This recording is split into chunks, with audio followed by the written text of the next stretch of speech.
नमस्कार, बहुत स्वागत है आपका खबर असरदार में। मैं हूं आपके साथ ऋतु ज्ञानवानी। सबसे पहले बात जांजगीर चांपा की बोरवेल में मासूम गिरा है और लगातार उसे निकालने की कोशिशें की जा रही हैं। सीएम भूपेश बघेल ने अधिकारियों को निर्देश दिए हैं। बच्चे को सुरक्षित निकालने के लिए अधिकारियों को निर्देश सीएम द्वारा दिए गए हैं। मौके पर कलेक्टर और पुलिस अधीक्षक मौजूद हैं। बच्चे को सुरक्षित निकालने के रेस्क्यू तेजी से जारी है। बाड़ी में खेलते हुए ओपन बोरवेल में बच्चा गिर गया था और इसको लगभग 5 से 6 घंटे बीत चुके हैं। लगातार रेस्क्यू ऑपरेशन जारी है। बच्चे को निकालने के प्रयास किए जा रहे हैं।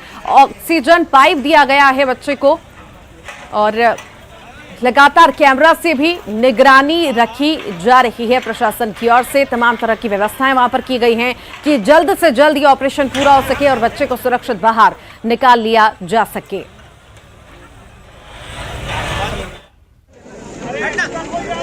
और मासूम के गिरने पर सीएम भूपेश बघेल ने भी संज्ञान लिया है। अधिकारियों को निर्देश दिए हैं जल्द से जल्द सुरक्षित बच्चे को बाहर निकाला जा सके, उसके निर्देश दिए हैं।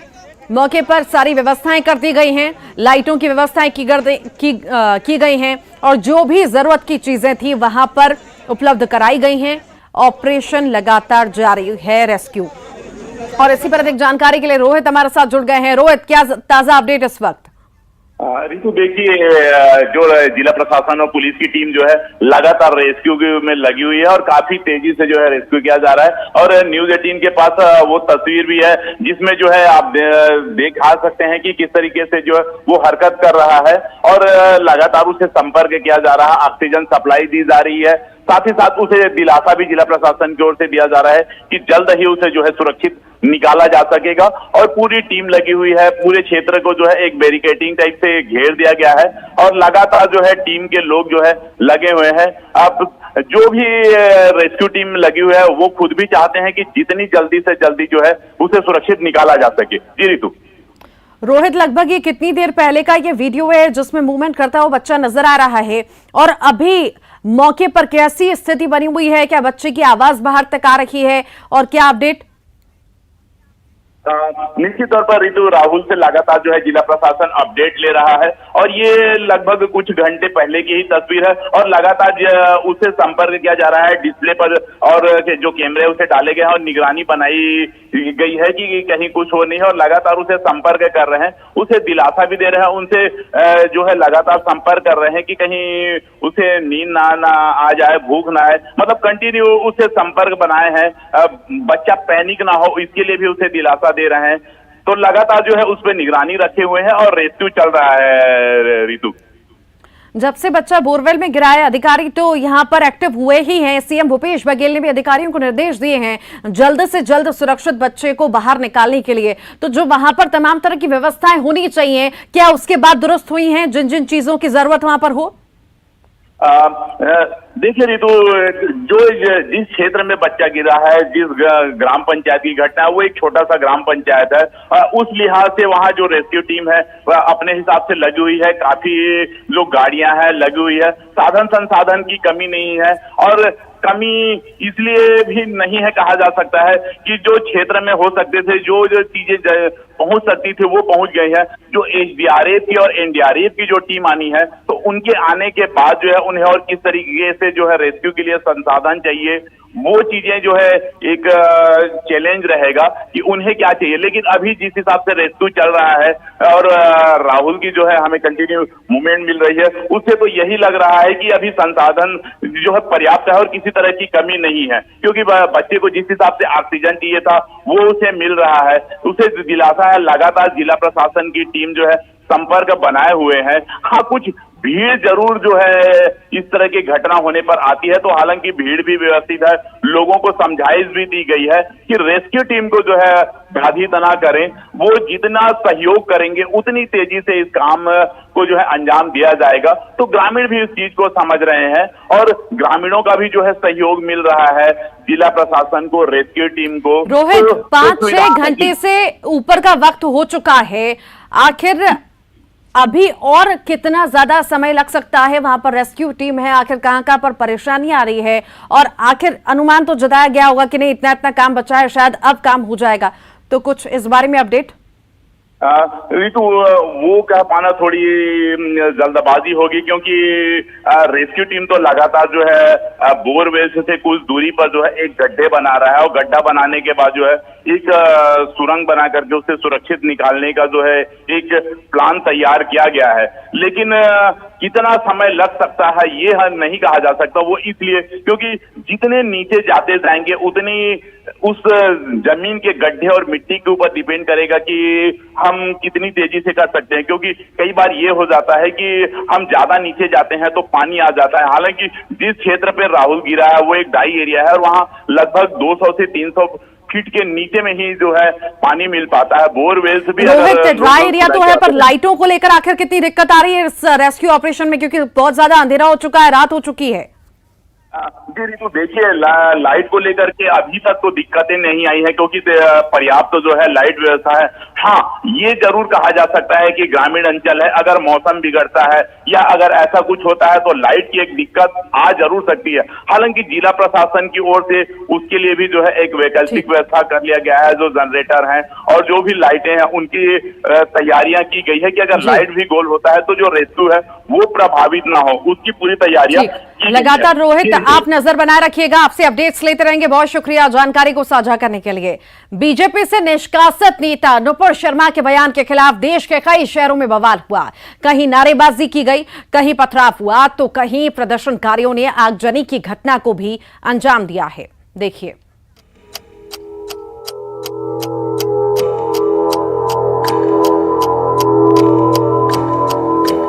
तस्वीरें दिल्ली, लखनऊ, सहारनपुर, मुरादाबाद, प्रयागराज, लुधियाना, हैदराबाद, रांची, सोलापुर, अहमदाबाद, कोलकाता और हावड़ा की हैं।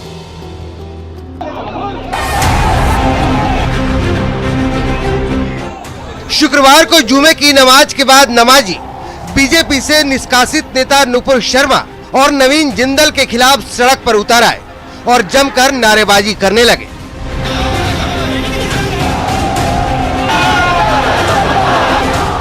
शुक्रवार को जगह जगह हुए प्रदर्शनों में न सिर्फ नारेबाजी की गई, बल्कि कई जगहों पर प्रदर्शनकारी हिंसा पर भी उतर आए। यूपी के प्रयागराज में प्रदर्शनकारियों ने कुछ गाड़ियों में तोड़फोड़ कर उनको आग के हवाले कर दिया। साथ ही पुलिस पर भी जमकर पत्थरबाजी की, जिसके बाद पुलिस को उपद्रवियों पर काबू पाने के लिए आंसू गैस के गोले दागने पड़े। ये मुरादाबाद की तस्वीरें देख लीजिए। यहाँ प्रदर्शनकारियों पर काबू पाने के लिए पुलिस को लाठीचार्ज करना पड़ा। यही हाल झारखंड के रांची का भी रहा, जहां प्रदर्शनकारियों ने गाड़ियों में तोड़फोड़ की और आगजनी की घटना को अंजाम दिया। पश्चिम बंगाल के हावड़ा में भी लोग प्रदर्शन के बाद पत्थरबाजी करने लगे, जिसके बाद पुलिस को उग्र भीड़ पर काबू पाने के लिए आंसू गैस का सहारा लेना पड़ा।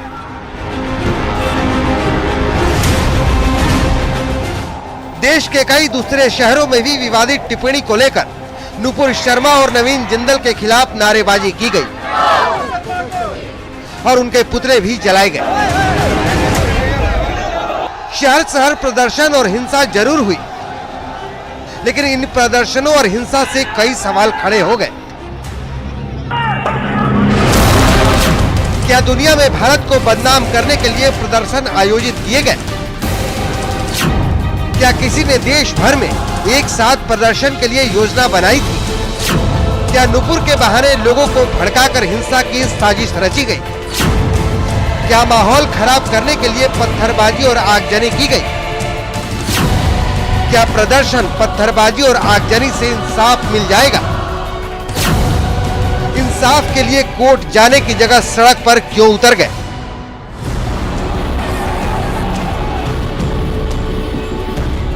ऐसे कई सवाल हैं जिन पर मंथन किया जाना चाहिए, क्योंकि विवादित टिप्पणी के लिए नुपुर शर्मा माफी मांग चुकी हैं और बीजेपी भी उनको पार्टी से निष्कासित कर चुकी है। प्रदर्शनकारियों का अगर ये नाकाफी लग रहा था, तो उन्हें सड़क की जगह कोर्ट का रास्ता चुनना चाहिए था।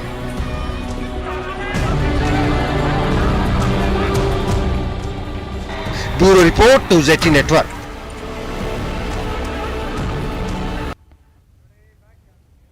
मध्य प्रदेश से इस वक्त की बड़ी खबर है। 31 दिसंबर तक जारी रहेगा 5 डेज वर्किंग सिस्टम। सप्ताह में 5 दिन खुलेंगे सरकारी कार्यालय। सोमवार से शुक्रवार तक 5 डेज वर्किंग रहेगा।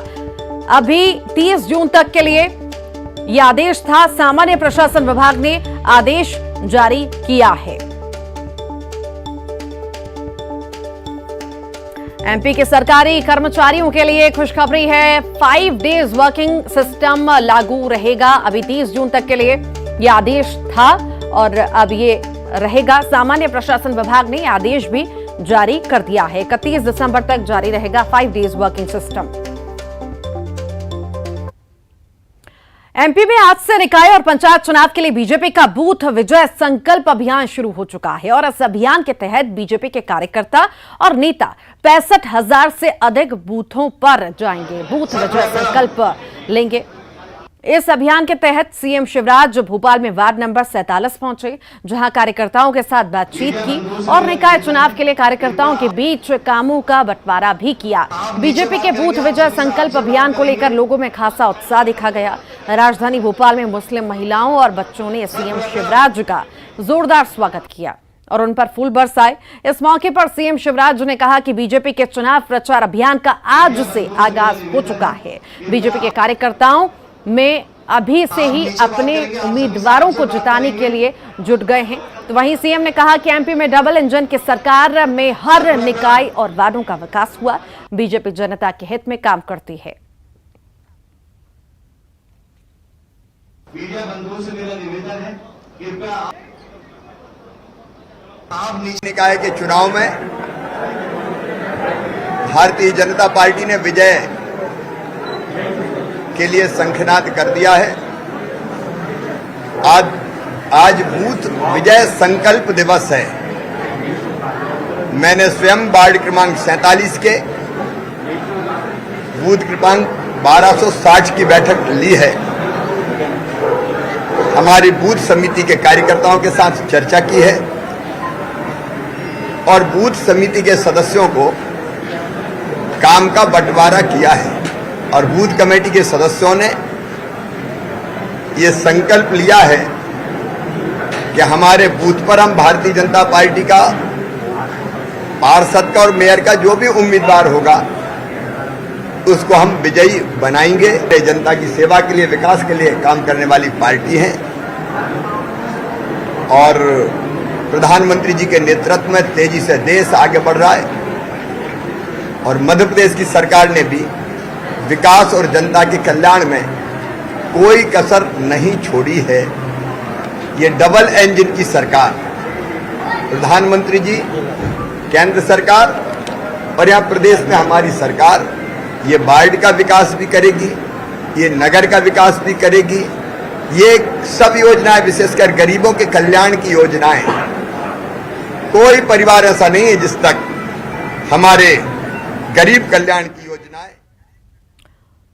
भोपाल में बीजेपी अध्यक्ष वीडी शर्मा ने कहा है कि बूथ का कार्यकर्ता ही भारतीय जनता पार्टी में चुनाव लड़ता है और जीतता है। सबका फोकस एक ही है, बूथ।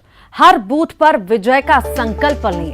भारतीय जनता पार्टी में कमल का फूल ही सबसे बड़ा प्रत्याशी है। कार्यकर्ता ही प्रत्याशी बनकर काम करता है। विकास का मुद्दा और सुशासन ही चुनाव का सबसे बड़ा मुद्दा है। हमारी कार्यकर्ताओं में से ही कोई भी प्रत्याशी बनेगा, उससे पंचायत और निकाय चुनावों में जीत मिलेगी। तो वहीं कांग्रेस के प्रत्याशियों के घोषित होने पर वीडी शर्मा ने कहा कि जिनके पास कुछ ना हो वो कुछ भी कर सकते हैं। कई सीटों पर उनकी जमानत जब्त हुई थी। कार्यकर्ता बचे नहीं हैं तो किसी को भी प्रत्याशी घोषित कर रहे हैं। कमल का फूल ही सबसे बड़ा प्रत्याशी है और मैंने कहा ना कि हम प्रत्याशी तो नाम मात्र के हम सब होते हैं, लेकिन Bharatiya Janata party cadre based organisation है, इसलिए कार्यकर्ता ही प्रत्याशी बनकर भूमिका निभाता है। इसलिए प्रत्याशी के साथ भारतीय जनता पार्टी के कार्यकर्ताओं की मेहनत, गरीब कल्याण की योजना, माननीय प्रधानमंत्री ने सेवा, सुशासन और गरीब कल्याण और विकास का जो मुद्दा है यही इस चुनाव का सबसे बड़ा आधार है और इन पर हम जमीन पर उतरे और भारतीय जनता पार्टी के कमल के फूल।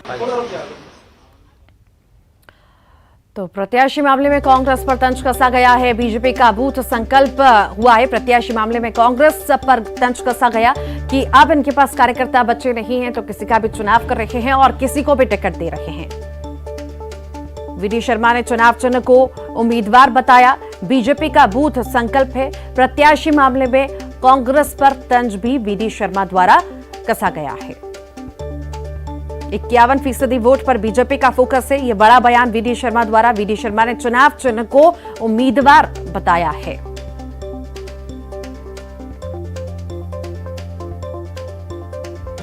बूथ पर सबका फोकस है और कमल का फूल ही सबसे बड़ा प्रत्याशी है। यह बयान वीडी शर्मा द्वारा दिया गया है। मुरैना में कांग्रेस की ओर से शारदा राजेंद्र सोलंकी मेयर प्रत्याशी बनाई गई हैं। पिछली बार 2015 में कांग्रेस से उनके पति प्रत्याशी थे, लेकिन भाजपा के अशोक अर्गल की जीत हो गई थी। उसके लिए सिंधिया समर्थक जिम्मेदार थे क्योंकि उन्होंने पार्टी से गद्दारी की थी।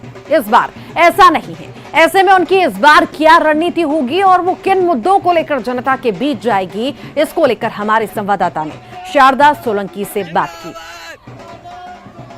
कांग्रेस ने महापौर प्रत्याशियों की सूची जारी की है, जिसमें मुरैना से जो कांग्रेस प्रत्याशी महापौर के बनाए गए हैं वो शारदा राजेंद्र सोलंकी हैं। पिछली बार भी वो कुछ मतों से हारी थी। इनके पति महापौर पद के दावेदार थे और अशोक अर्गल की जीत हुई थी। शारदा सोलंकी जी हमारे साथ हैं, उनसे जानेंगे कि अब क्या रणनीति होगी और कांग्रेस ने जो एक बार फिर से उन पर विश्वास जताया है तो उनका क्या कहना है आपका? एक बार पहले तो मैं बड़े नेताओं का धन्यवाद करना चाहती हूँ और मुझ पे भरोसा जताया, मैं उनके भरोसे पे खरा उतरूंगी। पिछली बार आप कुछ मतों से आपके पति हारे थे और क्या कारण रहा वो हार का? वो सिंधिया समर्थकों की वजह से मेरे पति 2015 में चुनाव लड़े। खरगोन जिले में अवैध कॉलोनियों पर प्रशासन की कार्रवाई से हड़कंप मचा हुआ है। कलेक्टर के निर्देश पर प्रशासन द्वारा लगातार अवैध कॉलोनियों पर शिकंजा कसा जा रहा है। जहां सैगांव में बन रही अवैध कॉलोनी को जांच के बाद जनपद पंचायत के सीईओ और सचिव को केस दर्ज करने के निर्देश दिए गए। प्रशासन ने अब तक 4 अवैध कॉलोनियों पर कार्रवाई की। एससीएम ने बताया कि प्रशासन की कार्रवाई लगातार जारी रहेगी।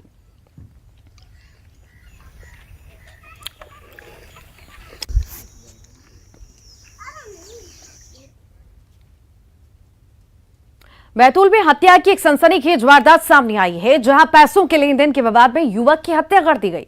हत्या के बाद हत्यारे शव को कार में लेकर एक निजी अस्पताल के सामने पहुंचे और शव को अस्पताल के बाहर स्ट्रेचर पर लिटाया और वहां से फरार हो गए। अस्पताल के सामने लगे सीसीटीवी में 3 युवक लाश को बाहर निकालते हुए नजर आ रहे हैं। फिलहाल कोतवाली पुलिस मामले की जांच कर रही है।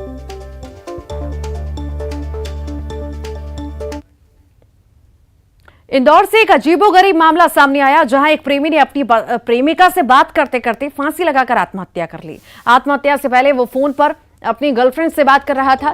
पुलिस ने मोबाइल खंगाला तो उसकी गर्लफ्रेंड से काफी देर तक चैटिंग मिली। बताया जा रहा है मृतक युवक को अपनी गर्लफ्रेंड पर शक था। फिलहाल पुलिस पूरे मामले की जांच कर रही है।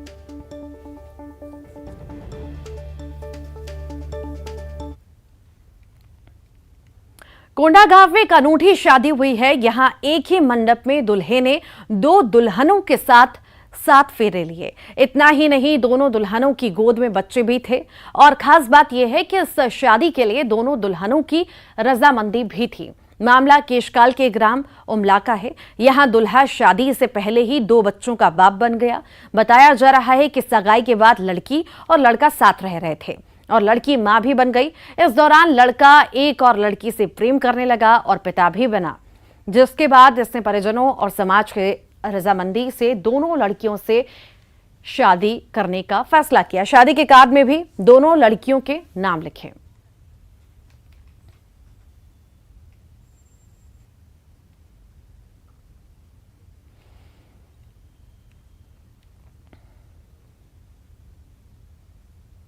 एक करोड़ महासमुंद में नशे के सौदागरों पर शिकंजा कसा गया। 1 करोड़ 22 लाख का गांजा बरामद हुआ है। 610 किलो गांजे के साथ एक व्यक्ति गिरफ्तार हुआ है। जब्त गांजे की कीमत 1 करोड़ 22 लाख रुपए आंकी गई है। NH 53 पर रहती खोल बैरियर के पास आरोपी पकड़ा गया। ट्रक में आम के साथ छिपाकर गांजा ले जाया जा रहा था। ओडिशा से जबलपुर गांजा ले जाते आरोपी गिरफ्तार हुआ। आरोपी जबलपुर का निवासी बताया जा रहा है।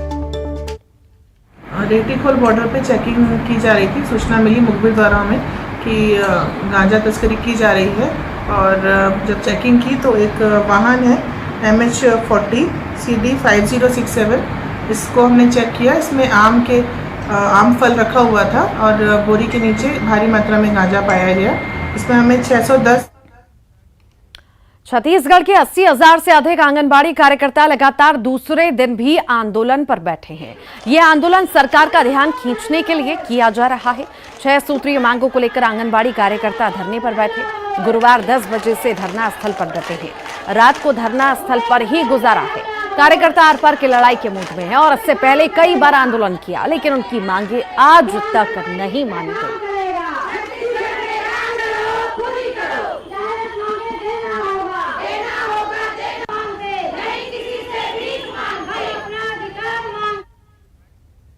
मध्य प्रदेश के कई इलाकों में आंधी के साथ ही बारिश हुई है, जिससे लोगों को गर्मी से राहत महसूस हुई है और मौसम सुहावना हो गया है। पहली तस्वीर बुरहानपुर की, तो वहीं दूसरी तस्वीर खरगोन की आपको दिखा रहे हैं, जहां पर झमाझम बारिश हुई और लोगों को गर्मी से राहत मिली है। और आइए अब देखेंगे टॉप 20।